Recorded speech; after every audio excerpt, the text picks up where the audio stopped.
afternoon, teachers and classmates. My name is Vishwamani and I'm a Junior 2 student. Today in this tutorial video, we'll be talking about two key topics.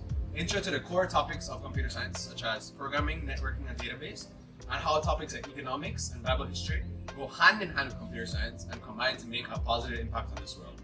Thank you, so sit back, enjoy, and let me blow your mind. So programming. When people hear the word programming, they immediately get scared and think it's too complicated. I want to let you know that it's not the case. Programming is one of the best things you'll ever get into. It improves your logical skills and makes you a problem solver. So the definition of programming is the process of writing code that instructs the computer, application, or software program to perform applications to run successfully.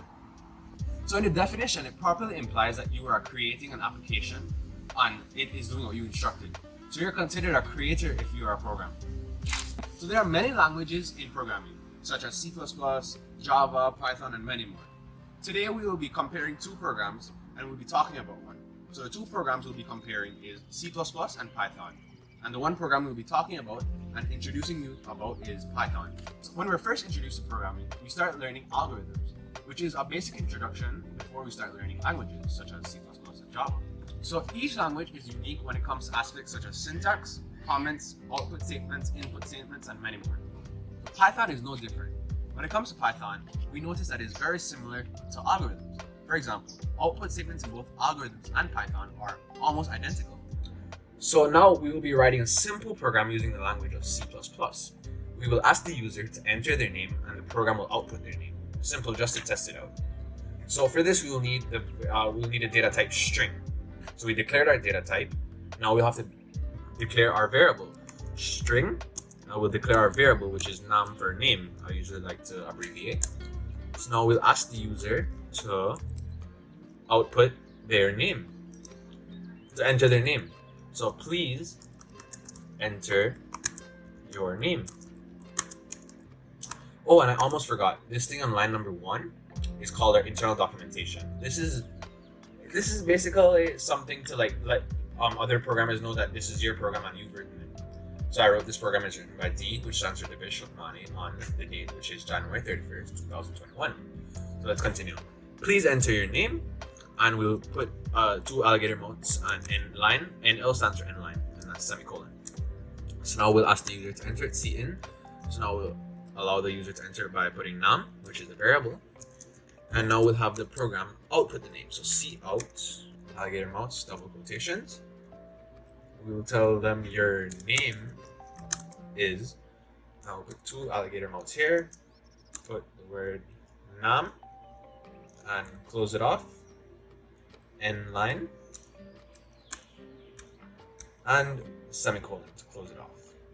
Program should work now, so let us run it. We'll test it with our name. It should run. Perfect. So it asks, please enter your name. I will put Devish. Yes, right there. Click enter. Okay, so the program enters your name is Devish. So this is a simple program in C++.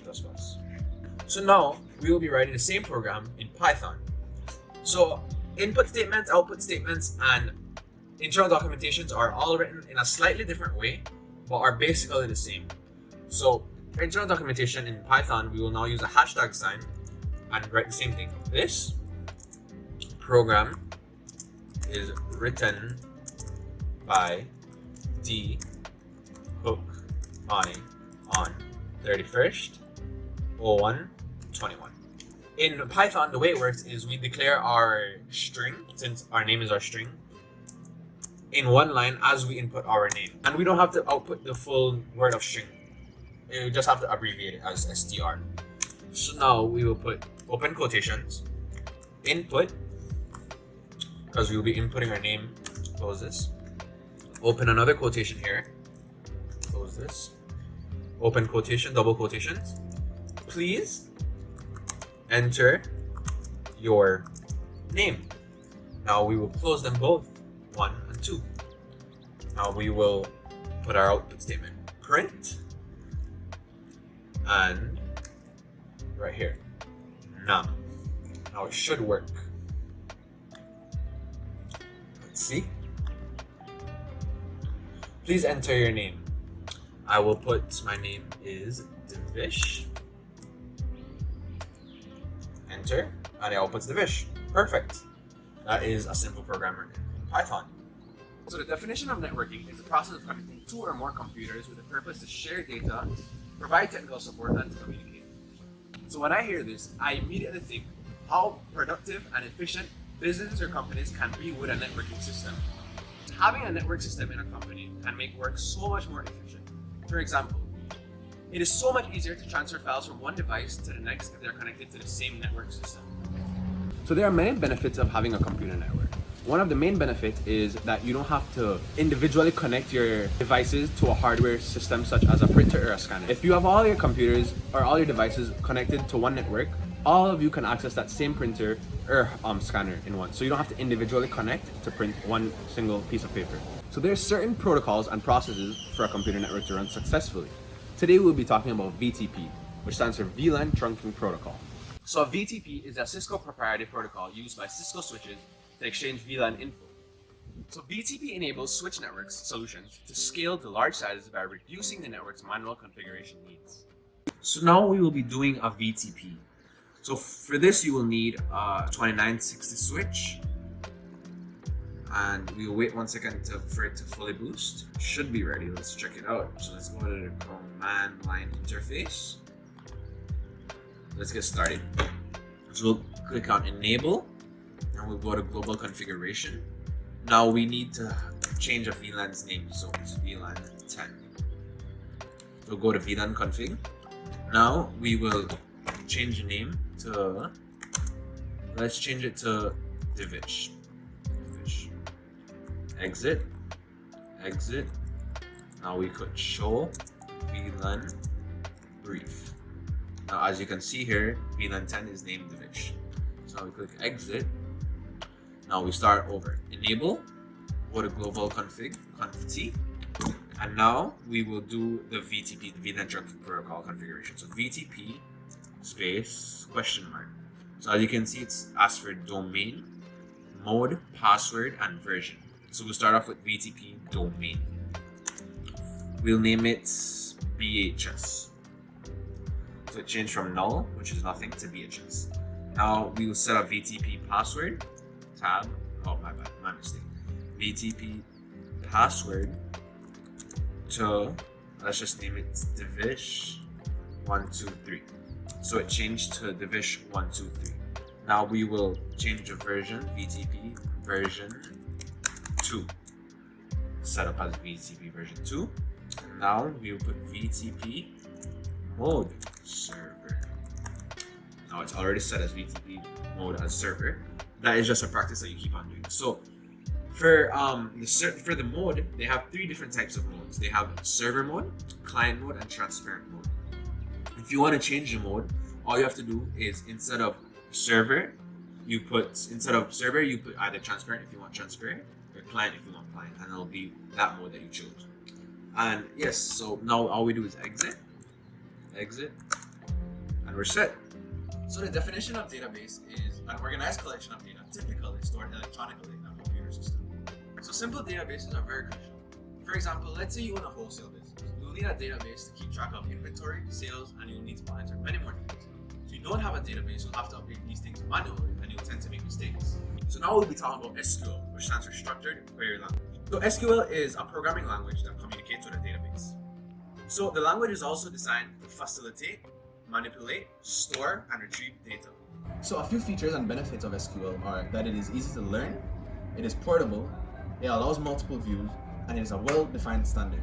So a few facts of SQL is that it is a powerful language that uses simple English sentences, and that it is a declarative language. So SQL development enables you to create and manage connections to database servers.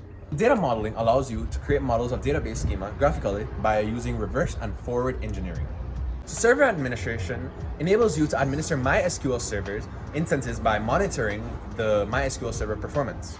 So data migration, it allows you to migrate from Microsoft SQL Server, Microsoft Access, Sybase Ace, SQLite, and other RDBMS tablets. So for example, one of the main moral principles in computer science is property rights, whereas everyone knows copyright electronic content. That states is you cannot use anyone's content that they have produced and made unless they give you permission to use it. So another moral principle in computer science is privacy policies. Sensitive info such as addresses and credit card info should not be breached or attempted to be breached.